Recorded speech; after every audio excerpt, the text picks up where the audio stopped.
All right, Bucks win, Bucks win, Bucks win. Maybe the biggest win of the season, which is saying something because they had so many impressive wins early on this year. But after having the 4-game losing streak, you're wondering, can they make the playoffs? It was tough. They were 2 games behind the Falcons and didn't have the tiebreaker, but have now won 4 straight games. And the last 3, you're kind of saying, okay, listen, this is 3 teams that you should beat, and in 2 of those games, it maybe wasn't as dominant as you were hoping for. The Panthers game went to overtime, and honestly, Carolina could have won that game if they didn't fumble in overtime. The Raiders game was definitely more one-sided, but the Raiders had chances in that game. Going into Los Angeles to play the Chargers, who have had some really good performances this season, completely, dominated this Chargers team, which is, maybe not fully fair because the Chargers did have the lead in the first half, but the second half was one of the more lopsided performances, not just the Buccaneers have had this season, but a team has had this season, especially against this Chargers defense that, again, entering today was first in points per drive. Tampa Bay puts up 40 in this one. Just a dominant win is the main way to describe it. So let's get into it. Let's start off with let's just talk about Baker Mayfield, who I said going into my preview on the podcast, I said I was kind of concerned like the Chargers get takeaways. Could they get some takeaways against Baker, who will will take chances? But then the flip side was, but also I thought Baker Mayfield could be the reason they win this game if they do win the game. Could he go off? Could he have one of those Baker Mayfield games? And both were kind of true, but mostly the second part. That interception early on, I don't know how you guys felt. When that happened, I was kind of okay with it. Not that I wanted an interception, obviously, but I like the idea. I like the mindset of let's fit the ball through a tight window. Let's make things work. It's a good Chargers defense. Let's try these corners that a lot of teams might not be too comfortable with trying. And I think that we saw a lot of success as the Chargers like to defend a run. They trust their corners on the outside, and that probably wasn't the best strategy in this game because Mike Evans is on the Buccaneers, who was able to have a fantastic day, 159 yards. All of a sudden, it's looking possible. The 1,000 yards thing, it's possible again. Last week I said I'm not sure if it's going to happen just because, our teams are going to double him. Team didn't double him here, and now I believe he needs around I did the math before I started this. I shouldn't try to guess it live, but it's a reasonable amount in the next 3 games that he needs, whereas it was kind of almost impossible seemingly earlier. So, that's cool to see. Baker Mayfield was amazing. He was really good. He had some nice runs and then had a ton of great passes in this one. And today with over 10 yards per attempt, 4 touchdowns and 1 interception, which wasn't a great throw. But again, I'm okay with the mindset. I'm okay with the let's push the ball down the field. Let's take chances. Let's make things happen. I like that he didn't let that rattle him. Jalen McMillan all of a sudden is looking like a wide receiver too. And if that can happen, that changes this team. It just does. These past 2 games, he has played really well. And if Jalen McMillan is a real player, that really helps this roster because I think Cade Otton's a great third option at the tight end position. And again, the running game is working against a Chargers defense that, again, has been really good this season. The Buccaneers' rushing attack was able to really work. So offensively, this was awesome. One of the better offensive teams in the league, the Buccaneers, were able to have one of those types of performances. Now we can talk about the defense, which early on looked rough, right? I was kind of saying like, man, this is, is this going to happen? I felt a little better once it got to halftime. There was a point when I was just like, I just don't think this game is going to happen for us. Like, we're giving up points left and right. Even our stops kind of felt lucky. Not lucky, but it felt like we were hanging on to get some stops early on in the first half.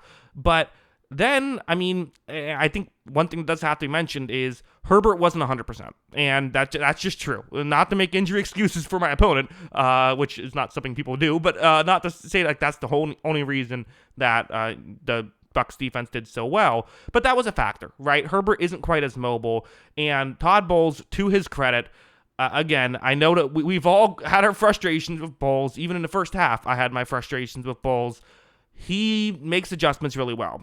You look at the Buccaneers, their often one of the worst second quarter teams in the league. They're actually great in the first quarter and great in the fourth quarter. He does make adjustments well. He realizes what's happening. Okay, Herbert's banged up. The zone coverage stuff isn't working. Let's go to man. Let's start blitzing him. Let's do that. And it worked out well. I mean, they were able to really shut down this, admittedly, not dominant Chargers receiving core, right? They were able to make some plays. Quentin Johnston, of course, had a few great plays. Stone Smart had a few plays against zone coverage, and then McConkey's really good as well. He was able to beat man a few times, but for the most part, this Buccaneers secondary was able to man up. And even the few times that there was maybe some separation, I mean, you had that interception that Jamel Dean had. Like, I honestly thought that Johnston ran a pretty good route on that one, but Herbert was under pressure. It wasn't as mobile as he usually is, and because of that, can't really throw it as, the way he likes to. And the Buccaneers were able to take advantage. So, yeah, I mean, it's legitimately like the game you dream of having when you're like getting ready for the game. Like, it wouldn't be cool if we just scored 40 points and Baker Mayfield looked awesome and Mike Evans had a huge statistical day that made 1,000 yards possible again. Wouldn't that be cool? Yes, it would, and yes, it was. Got to give a shout out to Levante David, who had a couple of sacks in this game. He's very good player. Yeah. Zion McCollum got beat a couple times, but he had a good game. Jamel Dean had the interception. I mean, the secondary was kind of the star of this game, I thought, the way they were able to, really both put stress on them. He put them up one-on-one in this game, and they were able to win consistently. So, got to give the secondary credit. With, hey, like, we were all concerned when we found out Ryan Neal was playing, right? We all were. We're all saying, oh, no. It held. I'm not saying it was perfect, but it held. So, that's good. So, yeah, I mean, as a whole, where are we at now in terms of playoffs? We're in a really good spot. I mean, the thing was, this was a scheduled loss. It just was. It was like, hey, we lose this game, that's fine. We can lose this game as long as we win our next 3, because Atlanta plays Washington, they'll probably lose that game. That's the mindset that gets us into the playoffs. Now we just have that one game of wiggle room where we play the Cowboys, the Panthers, and the Saints. Panthers and Saints will be favored to win both those games. They're divisional games. The Panthers nearly beat us last time. Like, the Saints, we'll see if Derek Carr is healthy at that point, because that's the big difference. Jake Haener or Spencer Rattler versus Derek Carr, it just is. But like, still, 2 divisional games. You don't want to have to win both of those games. Now they kind of don't, unless Atlanta also wins out. And even then, actually, now that I'm trying to do the math in my head real quick, I'll just look it up. So, yeah, so the Commanders have a 1-game lead on us. We have the tiebreaker over them. So, and the Commanders play the Falcons later on this year. So, if the Buccaneers win out, they're in. No matter what, you win out, you're in. And probably what happens is if you lose a game, you're still in. So, because the Commanders play the Eagles next week. So, almost certainly, if you lose a game and go 2-1, you are still in the playoffs to some degree. You want to make sure you get the division, and you just want to keep playing well. So, try to go 3-0, plus winning 11 games. Still, last time that we did that was the year after the Super Bowl, 2021. So, hopefully, where we won, I believe, 13 or 14 games that year. So, yeah, awesome win, awesome game. Again, kind of the perfect situation. I'm trying to think of what even are some negatives. I don't know, like offensive line committed couple too many penalties and got beat a couple times. Like, okay, I'll take that. That's fine. That's an okay negative when the positives were so good. So yeah, again, great performance, very fun. Bucs look like a playoff team again, and not just that, but like, okay, winning this game is one thing.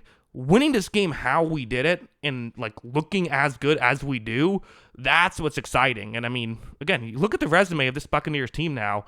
They've beaten the Lions. They've beaten the Eagles. The Eagles was a bit of the Eagles didn't have A.J. Brown or Devonta Smith. There's an asterisk there. But still, a win is a win. And the Buccaneers offense played great against the Eagles. So it's not, can't completely discredit it either. But, it changes things. There's an asterisk for sure.